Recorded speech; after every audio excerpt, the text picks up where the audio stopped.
జగన్ పాపం రైతులకు శాపమైందట. వెంటాడుతున్న రీసర్వే కష్టాలు, రుణాలు రీషెడ్యూల్‌లో సమస్యలు, భూములు క్రయ విక్రయాలకు బ్రేకు. ఆంధ్రజ్యోతి కమ్మనైన వార్త రాసింది. జగన్ పాపమట జనాలకు, రైతులకు శాపమైందట.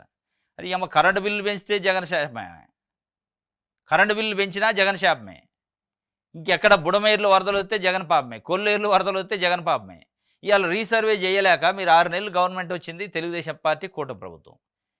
అది మరి ఆ పాపం ఏదో అది కడిగైతే పాయె. జగన్ చేసిన పాపాన్ని కడగటానికే మీకు అధికారం ఇచ్చింది. ఇక పొద్దున్న లేతే ఇది జగన్ పాపం, అది జగన్ పాపం, ఇది జగన్ వెనక, ముందు, సైడ్ అన్నీ జగన్ పాపమే అయితే మరి మీది దేనికి అనేది ప్రజలు అడుగుతున్నారు ఇయాల.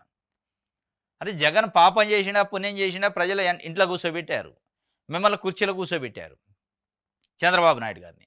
ఏం చేస్తాడో అది చెప్పాలి ఆంధ్రజ్యోతి పేపరు. చంద్రబాబు నాయుడు గారిని ఏరి కోరి ప్రజలు 164 స్థానాలు ఇచ్చి అధికారంలో కూర్చోబెడితే ఇంకా జగన్ పాపం అని ముచ్చట్లు చెప్పుకుంటూ కూర్చుంటే జనాలకు అర్థం కాదా ఏంది? ఇది ముచ్చట్లు అంటారు దీన్ని. ఏం ముచ్చట్లో మీరు రాయటం ఏంది, ఆయన చెప్పటం ఏంది? నిన్న ఎక్కడో చెప్పిండు. ఏసీబీ కోరలు లేవు, అసలు గడిచిన ప్రభుత్వంలో జరిగిన అవినీతి అంతా ఎప్పుడు వెలికి తీస్తారు, ఎప్పుడు ఎంక్వైరీ చేస్తారు. మరి ఇప్పుడు జరుగుతున్నది వద్దనడం. ఇంకో మాట కూడా అన్నాడు ఆయన. జగన్మోహన్ రెడ్డి గిట్ల మళ్ళా గెలిస్తే అది చంద్రబాబు నాయుడు పాపం అంటే చంద్రబాబు నాయుడు పనికిమాలిన పనులు చేస్తుంటే అసలు పని చేయట్లేదని అర్థం. దాని అర్థమైంది. ఆయన రాసిండు కొత్త పలుకులో ఏబిఎన్ ఆంధ్రజ్యోతి వేమూరు రాధాకృష్ణ గారు. జగన్మోహన్ రెడ్డి గిట్ల మళ్ళీ అధికారంలోకి వస్తే నెక్స్ట్ టైము వాళ్ళ కల్లో వచ్చినట్టుంది ఒత్తడి, మళ్ళీ ఇది అంతా కథ ఎటు పోతుందని. వస్తే అది చంద్రబాబు నాయుడు పాపమే అంట. పాపం ఎందుకైతే అంటే చంద్రబాబు నాయుడు గారు ప్రజలు ఇచ్చిన అవకాశాన్ని ఉపయోగించుకోవట్లేదు, పని చేయట్లేదు అని చెప్పినట్టు. ఇక ఈయన మరి ఆ పని చేయనప్పుడే జగన్ పాపాలు గుర్తొస్తాయి. జగన్ పాపం రైతులకు శాపం కాలే. కూటమి పాపం రైతులకు శాపమైందని రైతులు అనుకుంటున్నారు. కూటమి ప్రభుత్వం వచ్చింది, వాళ్ళకి చేయాల్సిన పని చేయకుండా ఇప్పుడు రైతు భరోసా 20,000 ఒక్కొక్క రైతుకి. అది జగన్ పాపం వద్దన్నాడా జగన్? అది జగన్ పాపం కాదు కదా.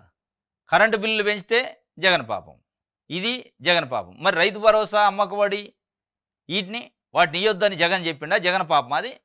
ఇక అది కూడా చెప్పినా చెప్పొచ్చు. జగన్ పాపం వల్లనే పేదోళ్ళకన్నీ డబ్బులు పంచారు అనవసరంగా అని చెప్పినా చెప్పొచ్చు.